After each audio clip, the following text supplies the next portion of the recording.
us know what frequently asked questions our clients have about car insurance policy coverage.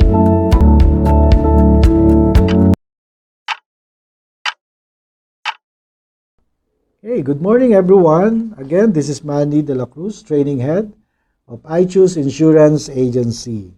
Ang topic po natin ngayon is yung mga frequently asked ng ating mga policy holder. Okay, pag-usapan na natin. Number 1, Sir Manny, sino po ba yung authorized driver?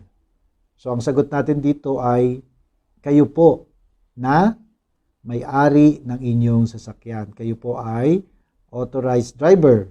Sino pa? Sila po yung mga binigyan natin ng authority. Pinahintulutang gamitin yung ating sasakyan. So, in definition, i-consider po natin sila na authorized driver. Okay, so maliwanag po yan. Now, next question is, Sir Manny, ano po yung limitation as to use? Ang totoo, policy holders, ginagamit lang natin yung ating mga pribadong sasakyan para lamang sa, take note ha, social, domestic, and pleasure purposes at for the insured's business or profession. Maliban doon, wala na. So, hindi i-covered ng policy ito. Number 1, yung use for hauling or carrying of logs. Yung lumber, pagkakarga ng sand and gravel, yung mga bottled beverages, hindi po kasama dyan, mga gasoline products, o kaya naman yung mga inflammable articles or materials. So, excluded po yun, hindi po yung kasama. At hindi rin po kasama yung racing, pangarera, pacemaking, reliability trial, or speed testing. So, hindi po rin yun kasama. Excluded po yun, ha? So, pagka ganun po, nakita po sa affidavit natin or sa police report natin, so, i-deny po yung ating claim. Saan pa?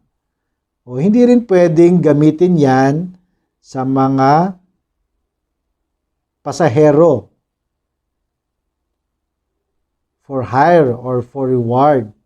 O, halimbawa po, yung inyong sasakyan ay privately used, tapos nagkaroon ng bangga, nakita o nabasa sa police report na ginamit niyo po yan for grab, for hire.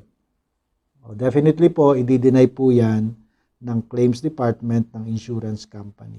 At yung pinakapanghuli po ay in connection with the motor trade. So, hindi rin po yan. Ano ba yung motor trade? O, ito yung mga dealer natin na nag-i-stock sila ng mga sasakyan nila. Tapos, biglang nagkaroon ng sunog. So, yan. So, hindi po natin siya i-cover. Okay, next question natin. Sir Manny, pwede ba akong mag-file ng claim kapag na-damage yung aking gulong? Halimbawa po, sumabog. Ang sagot natin po dito ay hindi. Hindi po siya i-covered ng ating insurance policy. Paano, Sir Manny, kung sinadya, tinusok, sinaksak yung aking gulong? Ayun, pwede po tayong mag-file. Yan, pwede pong i-cover ng insurance policy. Under own damage, malicious act. Pwede po yun. Paano naman, Sir Manny, kung ako mismo yung may dahilan para ma-damage yung kotse ko? Pwede ko bang gamitin yung insurance policy ko? Ang sagot po natin dyan ay hindi rin po. Kasi under the exemption to Section 3, any malicious damage caused by the insured or any member, pansinin nyo any member ng kanyang pamilya. Ayun, so hindi po natin siya pwedeng i-cover. Halimbawa, nagalit kayo sa misis nyo, pero dahil mahal nyo yung misis nyo, instead na siya yung pagbuntunan nyo ng galit, ayan, hinampas nyo yung sinira nyo yung kotse ninyo, binasag yung salamin, hinambalos yung hood. Ayan, so pwedeng, po yan, hindi po siya pwedeng i-cover ng ating insurance policy. Paano kung nagbatuhan mga anak ko, tapos nakailag yung kapatid niya, nadali yung windshield. Again, hindi pa rin siya i-cover ng ating insurance policy. Ito, maganda yung tanong. Sir Manny, ano po ba yung pagkakaiba ng deductible sa depreciation? Okay. Yung deductible, mga policy holder is, yan po ay share ninyo o share ng client kapag ginamit na yung kanyang insurance policy. Share po niya yan. Ano naman po yung depreciation? O share din naman po yan ng client o share po ninyo yan dun po sa mga original parts na papalitan. Kadalasan na kapag ka original parts ginawa sa kasa at ang sasakyan niya ay 3 taon na mahigit, gusto niyang palitan yung parts na yon, so subject na po siya for depreciation. Tanong, Sir Manny, ano naman po yung participation?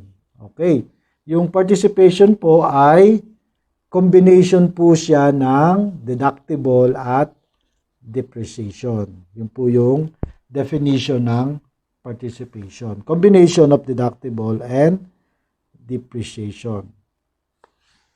Another question, Sir Manny, ano po ba ang authorized repair limit? So makikita nyo dyan mga policy holders namin, mga client, yung authorized limit, ibig sabihin po niyan, meron lang halaga na pwede na, na kahit hindi siya mag-file ng claim, basta yung limit na yon ay na-meet niya. Kadalasan na yun po yung deductible.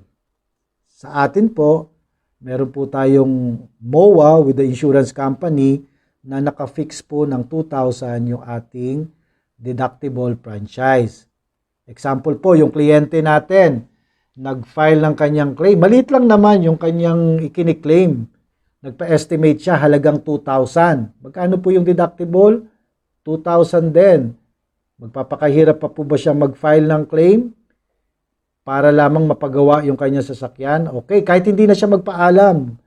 Mga client namin, mga policy holder, kayo po, kahit hindi na po kayo o kahit hindi na po ninyo ipaalam yan sa insurance company, ang tawag po dyan ay authorized repair limit. Pwede na po nyong ipagawa yung sasakyan ninyo. Pero above the 2,000, kunyari 4,000, 5,000, maliit lang naman, pinagawa nyo, yun po. Ang tawag naman po doon ay unauthorized repair limit. Pwede na pong ma-deny yung claim ninyo kasi hindi nyo ipinaalam sa insurance company, basta nyo na lang po ipinagawa iyan. So that's unauthorized repair.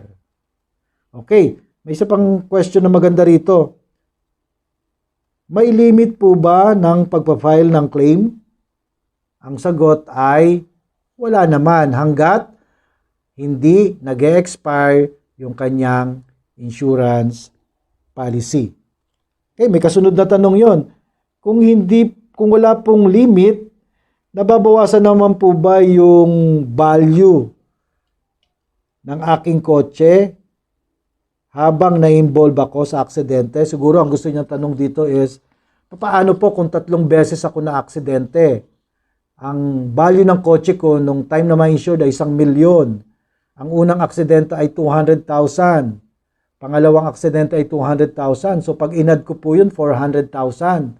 Yung po bang 400,000 na yun, ibabawas po doon sa 1,000,000 na insurance coverage ng aking kotse?